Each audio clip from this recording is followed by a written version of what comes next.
Video kali ini saya mau review Samsung Galaxy Tab S8 Plus.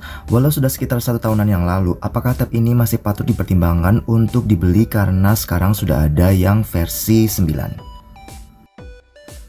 Dengan adanya embel-embel plus, tab ini sudah berlayar 12,4 inci yang menurut saya benar-benar pas banget. Menurut saya agak kekecilan kayak seri S8 biasa dan gak terlalu kebesaran kayak yang versi Ultra. Jadi bisa masuk ke tas kesayangan kita yang selalu kita bawa.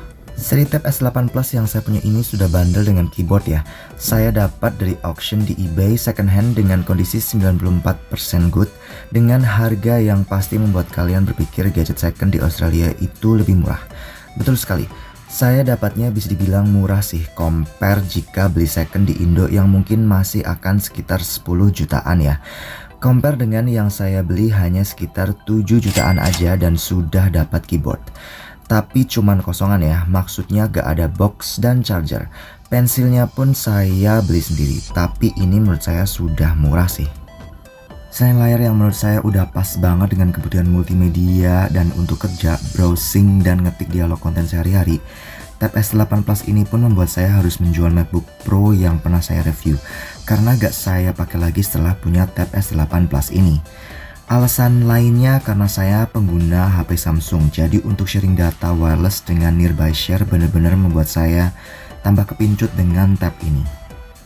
Sharing foto, data, dan video yang begitu mudah, cepet, dan gak ribet kayak dulu pas punya MacBook harus colok kabel data dan harus ada aplikasi tambahan lain untuk wireless. Dan hal ini menjadikan saya lebih baik untuk pakai device yang berbasis Android dan lebih baik lagi dari company yang sama, yaitu Samsung. Menurut saya Android lebih memenuhi kebutuhan multimedia saya. Misal kayak transfer data dari drone saya, dari kamera saya dan download movie bajakan tanpa harus jailbreak. Lalu di copy ke SSD dan jadiin koleksi-koleksi film dan lalu di share sama teman-teman. Nah itu juga yang membuat saya kepincut suka sama tab ini. Dan selain itu juga di tab S8 Plus ini sudah memiliki fitur DeX yang memungkinkan kalian multitasking dengan membuka beberapa Windows. Nah inilah salah satu juga yang membuat saya kenapa saya beli Tab S8 Plus ini. Layarnya oke banget buat multi Windows dan harga yang pastinya ya, karena jauh lebih murah dari Tab S9 yang barunya start dengan harga 13 jutaan. Kebutuhan multimedia saya untuk nonton film udah pasti gak dipungkiri lagi kalau Tab S8 Plus ini udah jagonya ya. Layarnya jernih banget dan pas ukurannya menurut saya. Suara yang dihasilkan speakernya pun benar-benar bagus. Sudah ada fitur Dolby Atmos yang membuat suara kayak lebih stereo gitu. Kayak dengerin suara surrounding gitulah. Apalagi nonton film action sudah pasti bagus banget ya.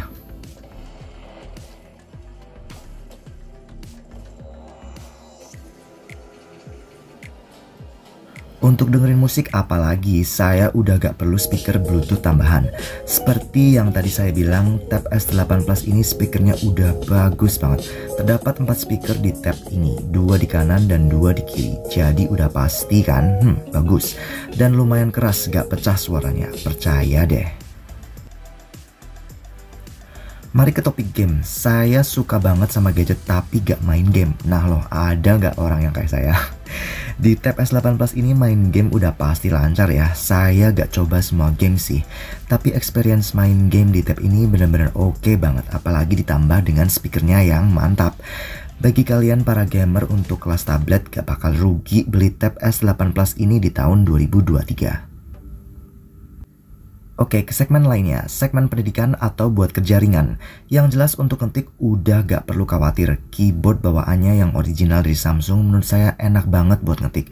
Berasa kayak ngetik di laptop, tapi mungkin menurut saya ngetik di MacBook Pro yang dulu saya punya lebih ringan dan empuk sih. Tapi keyboard Samsung ini udah oke banget. Dan selain itu karena ketipisannya ya. Tapi ada satu kekurangannya sih, gak ada keyboard lightnya. Jadi pas kerja dengan minim cahaya, bagi kalian yang gak bisa ngetik dan masih lihat keyboard bakalan kesusahan sedikit ya. Tapi tenang aja, masih banyak nilai plusnya kok. Keyboard bawaan dari Samsung ini memiliki swap gesture yang saya suka banget. Berasa kayak pakai MacBook. Saya yakin fitur ini copy fitur di MacBook sih. Fitur swap yang memudahkan untuk pindah dari aplikasi satu ke yang lain untuk close semua Windows yang aktif dengan 3 jari swipe ke bawah. Wah, udah bener-bener praktis sih. Masih ada beberapa swap gesture yang menurut saya membuat tangan kita malas untuk menyentuh screennya lagi. Scroll 2 jari up and down, back dengan tap 3 jari misalnya. Praktis kan? Editing video juga oke. Saya di sini mostly pakai KineMaster dan CapCut. Average untuk render 4K 10 menit video sekitar 10 menit juga sih. So it's okay lah, tapi saya sarankan edit video minim layer ya. Maksudnya jangan pakai lebih dari 3 layer video di tiap framenya. Karena bisa sedikit lemot dan kayaknya pernah crash waktu saya editing pakai CapCut. Dan saat itu preview videonya jadi patah-patah. Maklumlah, ini tablet bukan laptop dengan spek dewa ya. Jadi saya sarankan editing versi light tablet friendly ya.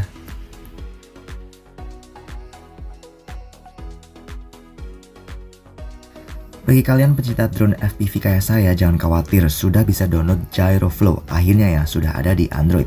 Dan oleh karena itulah tab ini akhirnya pun menyingkirkan MacBook Pro berchip M2 saya sebagai pengganti untuk render video lewat aplikasi Gyroflow. Walaupun gak secepat MacBook, tapi tab ini can do its job lah. Misal ya, video drone berdurasi 4 menit 2,7K, 60 frame per second dari drone DJI Avata saya akan dirender dengan kecepatan sekitar 3,5 menitan aja di MacBook, kisaran 1:1 ya. Dan di tab S8 Plus dengan resolusi dan frame per second yang sama, tapi hanya berdurasi 2,5 menitan aja, berhasil dirender dengan waktu 14 menit. Lama banget ya. Pasti kalian pada tanya lah, kenapa MacBooknya dijual?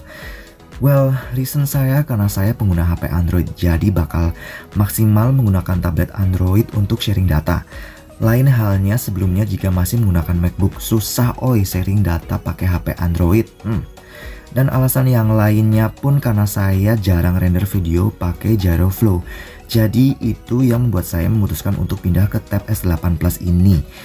Bisa dibilang super downgrade, tapi enggak menurut saya karena kebutuhannya beda ya tiap orang. Semua orang pasti kebutuhannya beda-beda kan.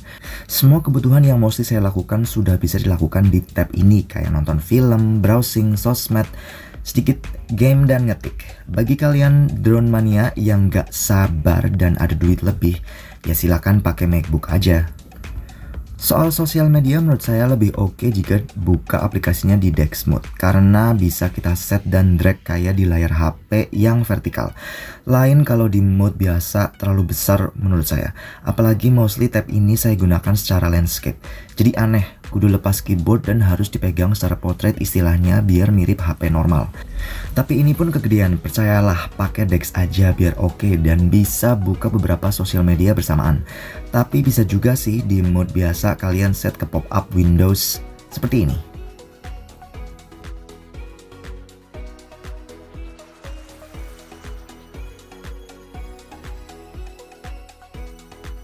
Well, either way lah, tapi saya lebih sering pakai Dex di tab S8 Plus ini. Ada minusnya juga nih di Dex Mode. Misal ada aplikasi yang nggak begitu berjalan lancar Dex Mode, misalnya salah satu contohnya ya, di Netflix. Pas dibuka window aplikasi kecil pas lagi nonton film lalu pengen full screen, dan jika diklik supaya bisa full screen, aplikasi bakal restart kayak pas buka aplikasi awal. Jadi harus masuk menu dan klik filmnya lagi. Dan terjadi hal yang sama dari full screen ke small windows, restart lagi. Ngeselin banget nggak?